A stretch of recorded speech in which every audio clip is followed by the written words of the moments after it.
બહુ સુંદર મજાનો શબ્દ છે. એના અલગ અલગ અર્થ થાય, પણ વિદ્યાર્થી કાળ દરમિયાન એનો અર્થ એ થાય કે પ્રબુદ્ધ સ્વહિત કોને કહેવાય? કે જ્યારે વિદ્યાર્થીને એ સમજાય કે હું જે મહેનત કરું છું, હું જે શિક્ષણ મેળવું છું, એનાથી મારા શિક્ષકને ફાયદો નથી થવાનો, મારી નિશાળને ફાયદો નથી થવાનો, મારા માતા પિતાને ફાયદો નથી થવાનો, મારા મિત્રને ફાયદો નથી થવાનો. એ માત્ર અને માત્ર મારા લાભ માટે છે. હું જે મહેનત કરીશ એનું ફળ મને મળશે, એવી સમજ જ્યારે બાળકમાં આવે છે ત્યારે એને કહેવાય છે એનલાઇટન્ડ સેલ્ફ ઇન્ટરેસ્ટ. પ્રબુદ્ધ સ્વહિત જાગી જાય એનું. પછી તમારે ના પાડવી પડે કે બેટા બહુ વાંચ્યું, થોડી વાર ચોપડી મૂકી દે, થોડી વાર રમવા જા. પણ આ પ્રબુદ્ધ સ્વહિત જાગે એ માટે શું કરવું જોઈએ? તો એના બે ઉપાયો છે, અને બંને સ્ટોરી છે, બંને પ્રસંગો છે. પહેલો પ્રસંગ સત્ય ઘટના છે કે જે એક પુસ્તકમાં એક શિક્ષકે લખેલો છે. એક ચિન્મય નામનો છોકરો 6ઠ્ઠા ધોરણથી સતત ઓછા માર્ક્સ આવે. ધોરણ 6માં, 7માં, 8માં, 9માં સતત ઓછા માર્ક્સ આવે, ભણવામાં ધ્યાન ન લાગે, અને સતત વાલી ટકોર કર્યા કરે, ટીકા કર્યા કરે, શિક્ષકો ટીકા કરે, શિક્ષકો સમજાવે, પણ પરિણામમાં કોઈ સુધાર ના આવે. એક ક્લાસમાંથી બીજા ક્લાસમાં એની ટ્રાન્સફર થયા કરે, પણ ક્યાંય પરિણામ ન સુધે. 10મા ધોરણમાં એક ચમત્કાર થયો. 10મા ધોરણના એના જે શિક્ષક હતા એણે પહેલા જ દિવસે વિદ્યાર્થીને એવું કહ્યું કે ચિન્મય, હું તને તારા માર્ક્સથી જજ નહીં કરું, હું તને તારા પ્રયત્નોથી જજ કરીશ. એને કહેવાય એફર્ટ ડિપેન્ડન્ટ આઈડેન્ટિટી. અને દરેક વાલીએ યાદ રાખવા જેવું છે કે બાળકની ઓળખ એના પ્રયત્નોથી થાય છે, એના પરિણામથી નથી થતી. કે તે કેટલી મહેનત કરી, તે કેટલું ધ્યાન આપ્યું, તે કેટલી એકાગ્રતાપૂર્વક અભ્યાસ કર્યો. અને એ સમયથી એ શિક્ષકે ચિન્મયને એક જ કામ આપ્યું કે તું જે કરીને લાવે એ મને બતાવજે. અને દરેક વાતમાં શિક્ષક કહેતા, અરે વાહ ચિન્મય, તે આખું લેસન લખીને આવ્યો છો, અરે વાહ ચિન્મય, તે હોમવર્ક કર્યું છે. 10માંથી 3 સાચા જવાબો હોય તો શિક્ષક એવું કહેતા, અરે વાહ ચિન્મય, તારા 3 જવાબો સાચા છે. એને પોઝિટિવ રીઇન્ફોર્સમેન્ટ કહેવાય. અને દરેક વાલીએ સમજવાની જરૂર છે કે બાળક જ્યારે માર્કશીટ લઈને આવે ત્યારે 100માંથી 90 હોય તો તમારું પહેલું રિએક્શન શું હોય? 10 માર્ક ક્યાં કપાણા? એ સમયે બાળકને એવું કહેવાનો પૂરો હક છે કે પહેલા જે 90 માર્કનું સાચું લખ્યું છે એ તો જુઓ, શું ભૂલો કરી છે પછી જુઓ, પહેલા શું સાચું કર્યું છે એ તો જુઓ. એને કહેવાય પોઝિટિવ રીઇન્ફોર્સમેન્ટ. તો શિક્ષકે આ બે પદ્ધતિઓ વડે ચિન્મયને મઠારવાનો, નિખારવાનો પ્રયત્ન કર્યો. અને 10મા ધોરણનું રિઝલ્ટ આવ્યું ત્યારે પહેલાના ધોરણ કરતાં એના 23% વધારે હતા બધા વિષયોનો મળીને. માત્ર એ જ વિષયમાં વધારે માર્ક્સ નહોતા. અને આવું ઘણીવાર થતું હોય કે વાલીએ એ માર્કશીટ સ્વીકારવાની ના પાડી દીધી કે આ ચિન્મયની માર્કશીટ નથી, એના આટલા માર્ક્સ આવે જ નહીં. આ સત્ય ઘટના છે કે અમારો છોકરો અચાનક આટલો હોશિયાર કઈ રીતે થઈ ગયો, શું જાદુ કર્યું. એ શિક્ષકને મળવા ગયા અને શિક્ષકે કહ્યું કે મેં તો ખાલી મારા વિષયમાં ધ્યાન આપ્યું છે, પણ બીજા બધા વિષયમાં એનું પરફોર્મન્સ ઇમ્પ્રૂવ થયું, એના માર્ક્સ સુધર્યા. એ શું કામ થયું મને નથી ખબર. અને એણે ચિન્મયને બોલાવીને પૂછ્યું કે આપણે ચિન્મયને જ પૂછીએ કે બેટા એવી તો શું ચમત્કૃતિ થઈ કે અચાનક તું મહેનતુ બની ગયો, તું હોશિયાર બની ગયો. અને ચિન્મયે જે જવાબ આપ્યો એ દરેક વાલીએ યાદ રાખવો જોઈએ, કારણ કે અનસ્ટોપેબલ ફ્યુચરનો આ પાયો છે, પાયાની જરૂરિયાત છે. ચિન્મયે એ શિક્ષકને એવું કહ્યું કે સાહેબ, તમારી હાજરીમાં મને મારી જાત ગમવા લાગી છે.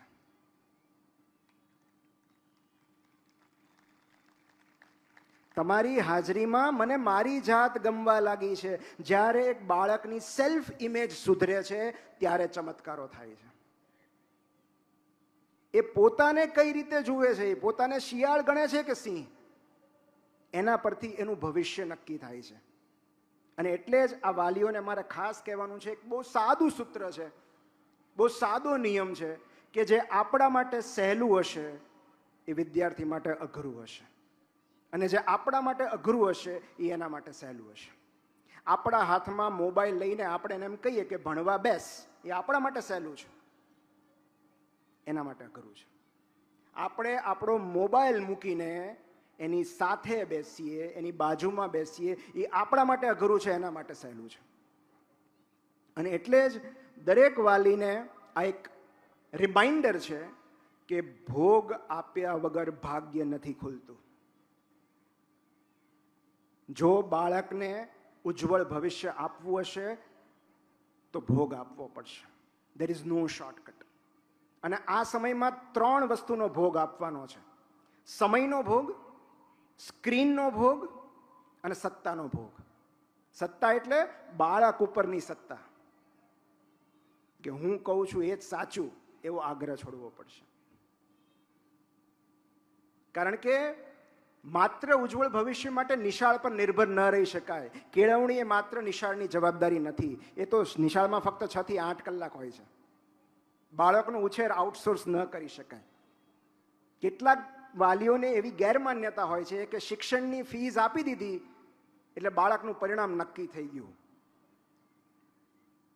એ ફીસ જે આપણે ચૂકવીએ છીએ એમાં હું મારી એક પેરેન્ટ તરીકે હું મારી પણ વાત કરું છું કે આપણે જે કોઈ સંસ્થાને, શૈક્ષણિક સંસ્થાને ફીસ ચૂકવીએ છીએ એ શિક્ષણ માટેની છે, એ પરિણામ માટેની નથી.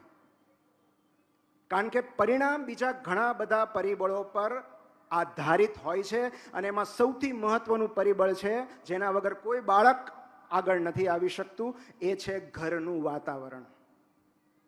તમે જે ડબલઈ ટોપર હોય કે નીટમાં ટોપર હોય કે કોઈ પણ વિદ્યાર્થી જે ઉજ્જવળ રેન્ક લાવ્યા હોય એનો ઇન્ટરવ્યૂ વાંચજો. પહેલા જ લખ્યું હશે ઘરમાં શૈક્ષણિક વાતાવરણ, ઘરનું શાંતિમય વાતાવરણ. કારણ કે જો ઘરમાં શાંતિ નહીં હોય તો નિશાળ કે શિક્ષક ગમે એટલા પ્રયત્નો કરશે, બાળક પ્રગતિ નહીં કરી શકે. ગૃહ શાંતિ એ પાયાની જરૂરિયાત છે. એનો અર્થ એમ નથી કે ઝઘડો ન કરવો. તમે પેટ ભરીને ઝઘડો કરી લો, એને સ્કૂલે તો જવા દો. ઘણા બધા એકબીજાને કોણી મારે છે કે જો સાંભળો, રાહ જુઓ. ઝઘડવાની ના જ નથી. જે મેણા મારવા હોય, જે ફરિયાદો કરવી હોય એ બાળકની ગેરહાજરીમાં કરો. કારણ કે તમને અંદાજ નથી કે ઘરની અશાંતિનો એના ભવિષ્ય પર કેવો પ્રભાવ પડે છે. આ વાતાવરણ બહુ જ જરૂરી છે, ઘરનું વાતાવરણ.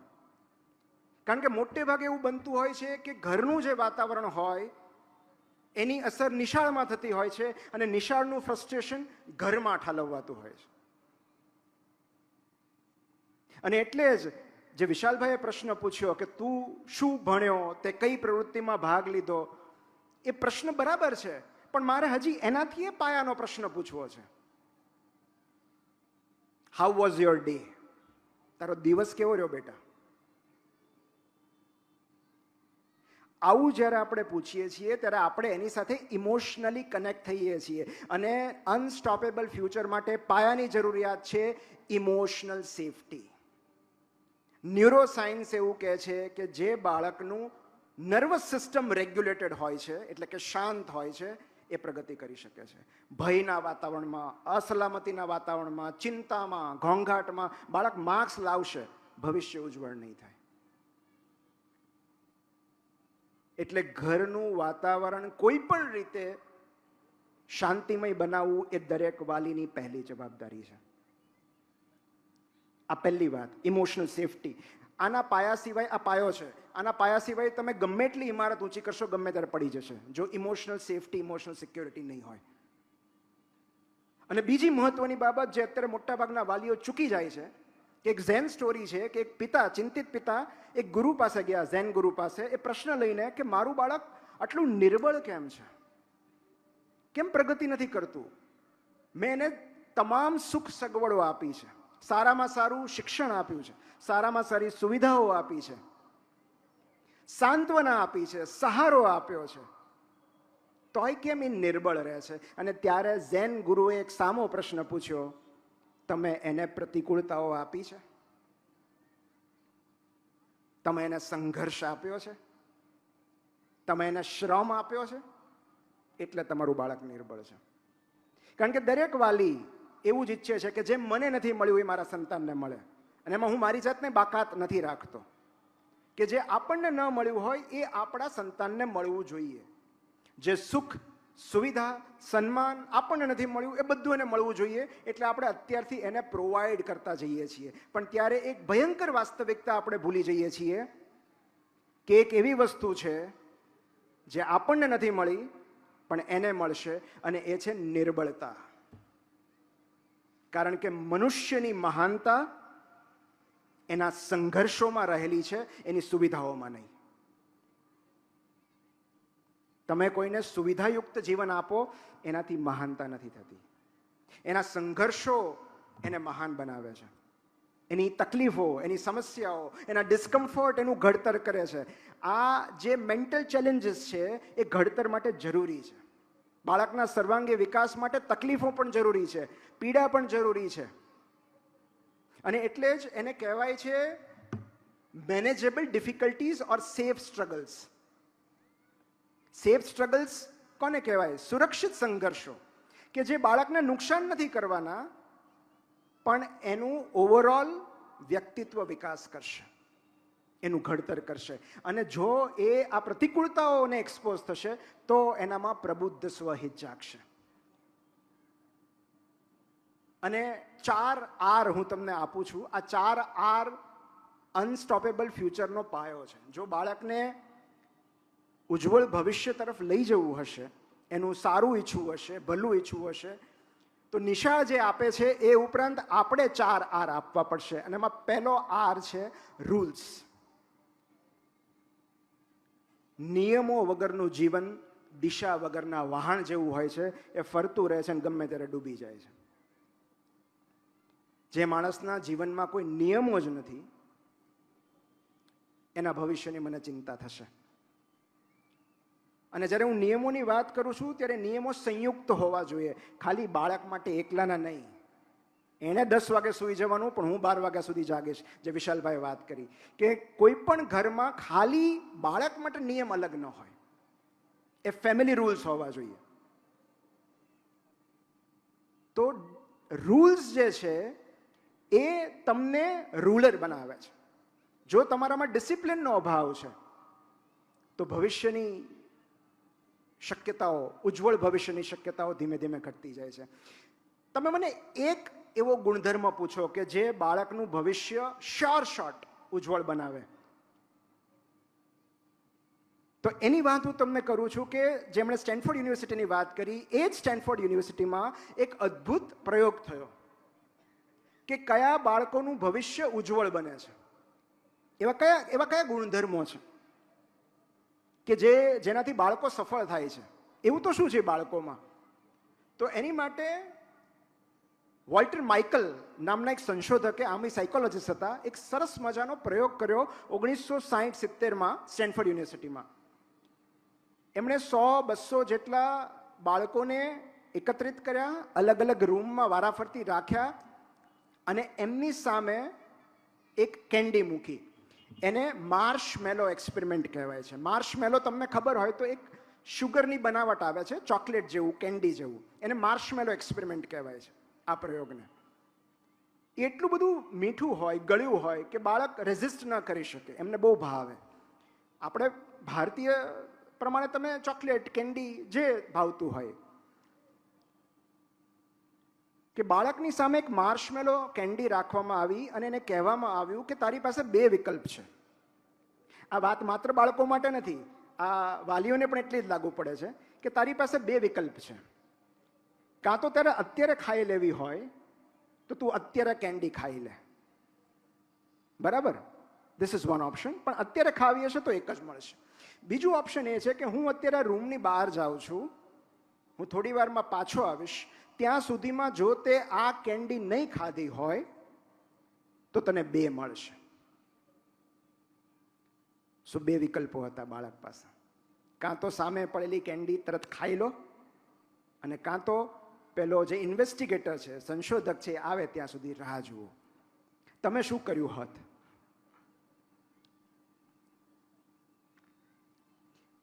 એ ઇન્વેસ્ટિગેટર બહાર નીકળ્યા અને 5 મિનિટ 10 મિનિટ સુધી દેખાયા નહીં.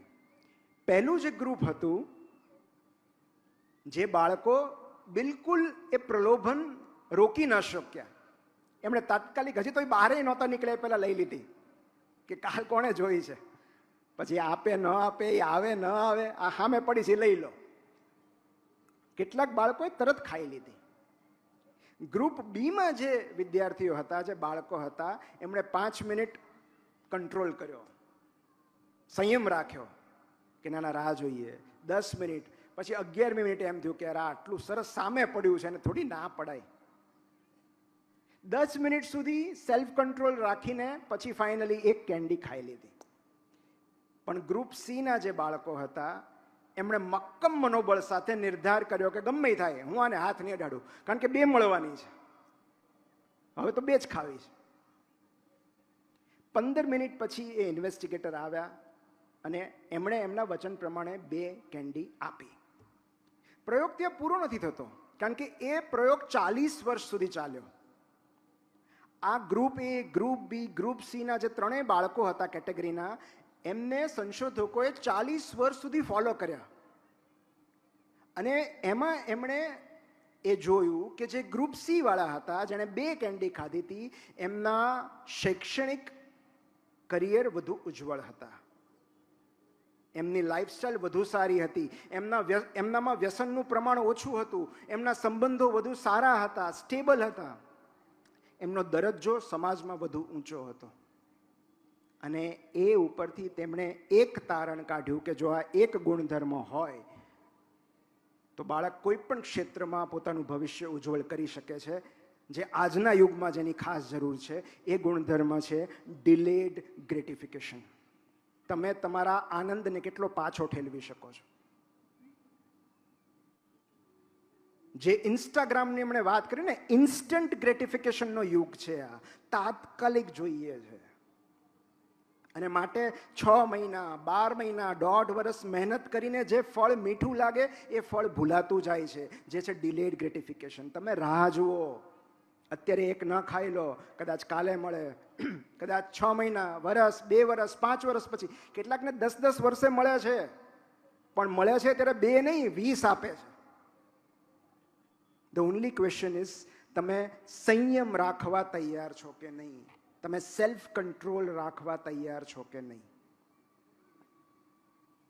અને અહીંયા ડિસિપ્લિનનો રોલ આવે છે કે જેના જીવનમાં ડિસિપ્લિન નથી, એ એથ્લીટ હોય, એન્જિનિયર હોય, ડૉક્ટર હોય, કલેક્ટર સાહેબ હોય, કોઈ પણ ક્ષેત્રમાં આગળ વધવું હશે તો ડિસિપ્લિન વગર આગળ નહીં વધી શકાય, મૂડ પ્રમાણે નહીં ચાલી શકાય. બીજો આર જે છે એ છે રિસ્પોન્સિબિલિટી. આ એક જ ગુણધર્મ એક બાળકનું કે એક મનુષ્યનું જીવન બદલી શકે છે. જો તમારા જીવનમાં બનતી ઘટનાઓ પ્રત્યે તમે સંપૂર્ણ જવાબદારી લઈ લો કે મારા જીવનમાં જે બને છે મારા કારણે થાય છે, I take full responsibility of it, એની સંપૂર્ણ જવાબદારી હું સ્વીકારું છું. જ્યારે તમે આ કહો છો એ જ ક્ષણથી જીવન બદલાવા લાગે છે. અને એટલે એમાં દોષારોપણ નથી, શિક્ષકે આમ કર્યું નહીં, શાળાએ આમ કરવું જોઈતું હતું, ટ્યુશનમાં આવું ભણાવવું જોઈતું હતું, એના મિત્ર નહીં.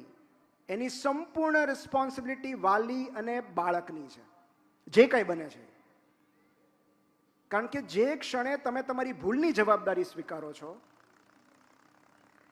જે ક્ષણે મહેનતની જવાબદારી સ્વીકારો છો, એ ક્ષણથી ચમત્કારો થાય છે. ત્રીજો જે આર છે એ છે રેઝિલિયન્સ. આ બહુ જ મહત્વનું છે. રેઝિલિયન્સ એટલે સાદી ભાષામાં કહીએ તો સ્થિતિસ્થાપકતા. કોઈ બાળક ચાલતા ચાલતા પડી જાય, પછી આપમેળે ઊભું થાય તમારા સપોર્ટથી, તમારા ટેકાથી, એને કહેવાય રેઝિલિયન્સ. એટલે કે વિષમતાઓમાંથી બહાર આવવાની ક્ષમતા, સ્વબળે. અને મજાની વાત એ છે કે દરેક બાળકમાં રેઝિલિયન્સ કુદરતી રીતે હોય છે. તમે જોજો, કોઈ બાળક ચાલતા ચાલતા પડી જાય, થોડી વાર રડશે, પણ પાછું ઊભું થઈને ચાલવા લાગશે. આ રેઝિલિયન્સ છે. અને ત્યારે એક વાલી તરીકે આપણું કામ એને પ્રોટેક્ટ કરવાનું છે, ઓવર પ્રોટેક્ટ નહીં. સો ક્યાં ડિફરન્સ છે પ્રોટેક્શન અને ઓવર પ્રોટેક્શન વચ્ચે? કઈ રીતે ખબર પડે કે હું મારા બાળકને પ્રોટેક્ટ કરું છું કે ઓવર પ્રોટેક્ટ કરું છું? તો એ પ્રતિકૂળતાઓ અનુભવે, એ ડિસ્કમ્ફર્ટ ફીલ કરે, પણ તમે એની સાથે ઊભા છો, એ પ્રોટેક્શન છે. મતલબ એ ચાલતા ચાલતા બેલેન્સ ગુમાવે, પણ તમે સાથે છો કે બહુ ગંભીર રીતે